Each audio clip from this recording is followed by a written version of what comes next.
ജമീഅ ശുഊനിൽ ഖൽഖി, സൃഷ്ടികളുടെ എല്ലാ മഹാകാര്യങ്ങളും മിൻ ശഅനി ഫൈലഖിൻ, ഏറ്റവും ഉന്നതനായ മഹാനായ ഹബീബായ നബി സല്ലല്ലാഹു അലൈഹി വസല്ലമയുടെ മഹത്വത്തിൽ നിന്നുണ്ടായതാണ്. എല്ലാം ഏത് നൽകാര്യവും ഹബീബുമായി ബന്ധപ്പെട്ടതാണ് സല്ലല്ലാഹു അലൈഹി വസല്ലം. അള്ളാഹുവിൻ്റെ ഹബീബ് സല്ലല്ലാഹു അലൈഹി വസല്ലമ തങ്ങളുമായി ബന്ധപ്പെട്ടതാണെല്ലാം. എല്ലാം ഏത് കാര്യം നമ്മൾ എടുത്ത് പരിശോധിച്ച് നോക്കിയാലും ഈമാനോടുകൂടെ സഹാബി ആരാ? സഹാബി ലോകത്തുള്ള ഏതൊരു വലിയൻ്റെയും മേലെയാണ് സഹാബി. മദീനത്ത് കൃഷിപ്പണി ചെയ്തിരുന്ന, മക്കത്ത് ആടുമേച്ചിരുന്ന സഹാബി ഏത് വലിയനേക്കാളും വലിയായ ഷെയ്ഖ് അബ്ദുൽ ഖാദിർ ജീലാനിയേക്കാളും മഹാനാണ് ഒരു സാധാരണ സഹാബി. അപ്പം ആലോചിച്ച് നോക്ക്, ഷെയ്ഖ് അബ്ദുൽ ഖാദിർ ജീലാനി തങ്ങൾ മഹാനല്ലേ? ആണ്. ഷെയ്ഖ് റിഫായി തങ്ങൾ മഹാനല്ലേ? അതെ. ഷെയ്ഖ് ബഹുമാനപ്പെട്ട അഹമ്മദ് തിജാനി തങ്ങൾ മഹാനല്ലേ? 100% മഹാനാണ്. പക്ഷേ അതെല്ലാം സ്വഹാബത്തിൻ്റെ നേരെ താഴെയാണ്. ഇതൊക്കെ സ്വഹാബത്തിൻ്റെ താഴെയാണ്. മക്കായിൽ ആടുമേച്ച് നടന്നിരുന്ന സ്വഹാബി ഈ പറയുന്ന മഹത്തുക്കളെക്കാളും വലിയ ആളാണ്. എന്തുകൊണ്ട്? അവരെ പുണ്യ നബി സല്ലല്ലാഹു അലൈഹി വസല്ലമയുടെ ഹളറയിൽ യഖ്ലയിൽ എന്ന് മാത്രമല്ല, ദുന്യവിയായ ഹബീബായ റസൂലുള്ളാഹിയുടെ സമാനിൽ, ഹബീബായ നബിയുടെ മക്കാനിൽ ഈമാനോടുകൂടി ഒരുമിച്ചുകൂടി ഹബീബായ റസൂലുള്ളാഹിയുടെ മുന്നിൽ അവരെത്തിച്ചേർന്നു എന്ന ഭാഗ്യം, അതിനേക്കാൾ വലിയൊരു ഭാഗ്യമില്ല. ഈ വ്യക്തിക്ക് ഈ മാറ്റം കിട്ടിയത് എന്തുകൊണ്ടാണ്? ഹബീബാ നബിയെ കൊണ്ടാണ്. ഷെയ്ഖ് അബ്ദുൽ ഖാദിർ ജിലാനി മഹാനല്ലേ? 100% മഹാനാണ്, ഉറപ്പായിട്ട് മഹാനാണ്. പക്ഷെ ആരല്ല? സ്വഹാബിയുടെ സ്ഥാനത്തല്ല. അപ്പോൾ ഹബീബായ നബിയെ കൊണ്ടെന്നാൽ ഇവർക്ക് ഈ ഷെയ്ഖ് അബ്ദുൽ ഖാദിർ ജിലാനി അല്ലാഹു അൻഹുവിന് മാറ്റല്ലേ ഉണ്ട്. അത് എവിടുന്ന് കിട്ടിയതാണ്? മിൻ ഫനാഇ ദിക്രി മുഹമ്മദിൻ. അവർ ഹബീബായ നബിയിൽ ഫാനിയായതാണ്. ഹബീബായ നബിക്ക് വേണ്ടി അവർ എല്ലാം സമർപ്പിച്ചതാണ്. അതുകൊണ്ടാണ് അവരാരായത്, ഇത്ര വലിയ മഹാന്മാരായത് ഒക്കെ. ഒരാളുടെ ലഭിക്കുന്ന മഹത്വം, ആ മഹത്വത്തിൻ്റെ മാനദണ്ഡം ഏത് മഹത്വമാണെങ്കിലും അത് ഹബീബ റസൂലുള്ളാഹി സ്വല്ലല്ലാഹു അലൈഹി വസല്ലമയുടെ മഹത്വത്തിൻ്റെ ഭാഗം മാത്രമാണ്. ഏത് മഹത്വവും അങ്ങനെയാണ്. എല്ലാം ചിന്തിക്കുക. മദീന എന്നാൽ യസ്രിബാണ്. മദീനക്ക് പേര് യസ്രിബാണ്.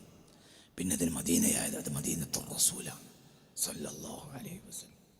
അത് മദീനത്തുർ റസൂലാണ്. ഹബീബായ റസൂലുള്ളാഹി സ്വല്ലല്ലാഹു അലൈഹി വസല്ലം തങ്ങൾക്ക് അഭയം നൽകിയ പട്ടണമാണ്. അപ്പോൾ ഒന്നുമല്ലാത്ത യസ്രിബ് പിന്നെ മദീനയെ ചിന്തിക്കുക.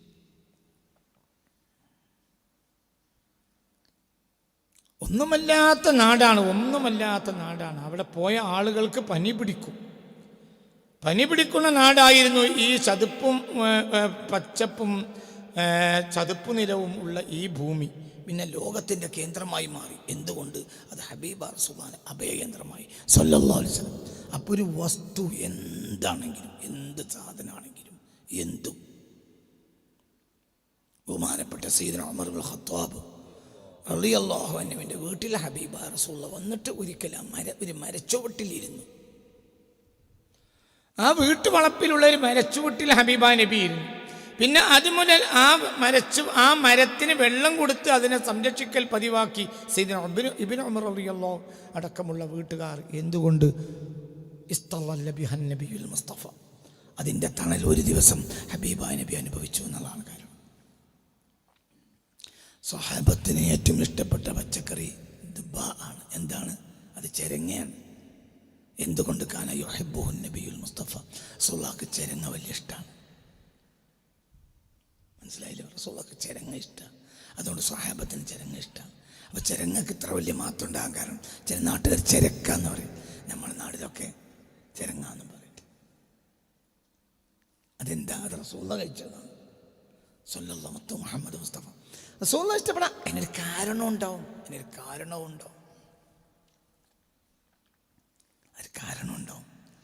എല്ലാ കാരണത്തിൻ്റെ അപ്പുറത്താണ് റസൂലുള്ളാഹിന്റെ ആ രീതി. ഒരു മുഅ്മിനായ മനുഷ്യനെ സംബന്ധിച്ചിടത്തോളം ഈ ചെരങ്ങ ഇഷ്ടപ്പെടുക എന്നുള്ളത് എന്താണ്? മിൻ ഹുബ്ബിൻ നബിയിൽ മുസ്തഫ. ഹബീബായ നബി സല്ലല്ലാഹു അലൈഹി വസല്ലമ തങ്ങൾ ഹബീബായ നബി സല്ലല്ലാഹു അലൈഹി വസല്ലമ തങ്ങൾക്ക് അതിന് ഇഷ്ടമാണ് എന്നതാണ് കാരണം. സ്വന്തം മകൻ പറയാണ്, നിങ്ങൾക്ക് ഉസാമയാണ് ഇഷ്ടം എന്നെക്കാൾ എന്ന് ഉമർ ഇബ്നു ഖത്താബിനോട് പറയാം. നിങ്ങൾക്ക് വാപ്പ എന്നെയല്ല ഇഷ്ടം, നിങ്ങൾക്ക് ഉസാമനെ ഇഷ്ടം. അപ്പോൾ പറഞ്ഞാൽ അതെ, എനിക്ക് ഉസാമയാണ് ഇഷ്ടം. എന്തുകൊണ്ട്? യുഹിബ്ബുൻ നബിയുൽ മുസ്തഫ, റസൂലുള്ളാഹിക്ക് ഉസാമ ഇഷ്ടമാണ്, അപ്പോൾ എനിക്ക് ഉസാമ ഇഷ്ടമാണ്. ഒരു ചെറിയ ബാലനാണ്, ആര്? ചെറുപ്പക്കാരനാണ് ഉസാമ റളിയല്ലാഹു അൻഹു. ആ ഉസാമ എനിക്കിഷ്ടമാണ്. എന്തുകൊണ്ട്? റസൂലുള്ളാഹിക്ക് ഉസാമ ഇഷ്ടമാണ്, അപ്പോൾ എനിക്ക് റസൂൽ നിന്നെക്കാൾ ഇഷ്ടം ആരെയാണ്? ഇസ്ലാമു അബ്ബാസിൻ അഹബ്ബു ഇലയ്യ മിൻ ഇസ്ലാമി അബി ഖുഹാഫ. എനിക്ക് എൻ്റെ ബാപ്പ മുസ്ലിമാകുന്നതിനേക്കാൾ ഇഷ്ടം അബ്ബാസ് റളിയല്ലാഹു അൻഹു മുസ്ലിമാകലാണ് എന്ന് സയ്യിദുനാ സിദ്ദീഖ്. എന്തുകൊണ്ട്? കാന അഹബ്ബ ഇലൻ നബിയിൽ മുസ്തഫ. റസൂലുള്ളാഹിക്ക് അബ്ബാസ് റളിയല്ലാഹു അൻഹു മുസ്ലിമാകാൻ അതിരറ്റ ആഗ്രഹം ഉണ്ട്. അതുകൊണ്ട് എനിക്ക് എൻ്റെ റസൂലുള്ളാഹിന്റെ ഇഷ്ടം എൻ്റെ ഇഷ്ടം. ഇസ്ലാമു അബ്ബാസിൻ അഹബ്ബു ഇലയ്യ മിൻ ഇസ്ലാമി അബി ഖുഹാഫ. അബൂ ഖുഹാഫ റളിയല്ലാഹു അൻഹു മുസ്ലിമായിട്ടുണ്ട്. അതെ, ഇടക്കാലത്ത് ബഹുമാനപ്പെട്ട സിദ്ദീഖ് റളിയല്ലാഹു അൻഹു പറയാണ്, എനിക്ക് അബ്ബാസ് മുസ്ലിമാകലാണ് ഇഷ്ടം. ആര് മുസ്ലിമാകുന്നതിനേക്കാൾ? എൻ്റെ ബാപ്പ അബൂ ഖുഹാഫ റളിയല്ലാഹു അൻഹു മുസ്ലിമാകുന്നതിനേക്കാൾ എനിക്കിഷ്ടം അബ്ബാസ് റളിയല്ലാഹു അൻഹു മുസ്ലിമാകലാണ്. എന്തുകൊണ്ട്? കാന ഇസ്ലാമു അബ്ബാസിൻ അഹബ്ബ ഇലാ റസൂലില്ലാഹ്. അബ്ബാസ് മുസ്ലിമാകലാണ് ആർക്ക് ഏറ്റവും ഇഷ്ടം? റസൂലുള്ളാഹിക്ക്. അതന്നെ ഇസ്ലാം. റസൂലുള്ളാഹിക്ക് ഇഷ്ടപ്പെട്ടതാകാം, അതന്നെയാണ് ദീൻ. റസൂലുള്ളാഹി സ്വല്ലല്ലാഹു അലൈഹി വസല്ലം അതല്ല, ഏത് മഹത്വം ഹബീബായ റസൂലുള്ളാഹിന്റെ മഹത്വത്തിൽപ്പെട്ടതാണ് എല്ലാം. അത് ഇന്നത് എന്നൊന്നുമില്ല. പുണ്യ നബി സ്വല്ലല്ലാഹു അലൈഹി വസല്ലമ തങ്ങൾക്ക് എന്തും റസൂലുള്ളാഹിനെ വെറുതെ ഇഷ്ടപ്പെടുകയുമില്ല. നീ അതിൻ്റെ ശാസ്ത്രം പരിശോധിക്കേണ്ട ഒരു ബാധ്യതയും ഒരു മുഅ്മിനായ മനുഷ്യനില്ല. എന്തുകൊണ്ടാണ് നബി അത് ഇഷ്ടപ്പെട്ടത്? അത് ഇഷ്ടപ്പെട്ട കാരണം നമുക്ക് കണ്ടെത്താൻ കഴിയും, ചിലപ്പോൾ കണ്ടെത്താൻ കഴിയില്ല. അപ്പോൾ ഇന്നത്തെ ശാസ്ത്രീയ സംവിധാനങ്ങളൊക്കെ വന്നത്, ഇന്നിപ്പോൾ ചെരങ്ങ റസൂലുള്ളാഹി കഴിക്കാൻ കൂടുതൽ കഴിക്കാനുള്ള കാരണം എന്താ? അതിൻ്റേതായ ഒരു ശാസ്ത്രീയ വശം കണ്ടെത്താൻ കഴിയും. ഓക്കെ, അപ്പോൾ ഇവിടെ 14 നൂറ്റാണ്ട് കാലത്തെ മുസ്ലിമീങ്ങളോ ഈ ലാബിൽ കൊണ്ടുപോയി നോക്കി പരിശോധിച്ചപ്പോൾ അതിന് വലിയൊരു ശാസ്ത്രീയ വശമുണ്ട് എന്ന് കണ്ടിട്ടാണോ അവരത് ചെയ്തത്? അല്ല. മനസ്സിലായില്ല? സ്വഹാബികൾ ചെരങ്ങ കഴിച്ചതിന് അതിനെ ഇഷ്ടപ്പെടാനുള്ള കാരണം അതിൻ്റെ ലാബ് റിപ്പോർട്ടാണോ? പറയേ. അല്ല, ഞാൻ നിങ്ങളോട് പറഞ്ഞു എന്ന് തോന്നുന്നു.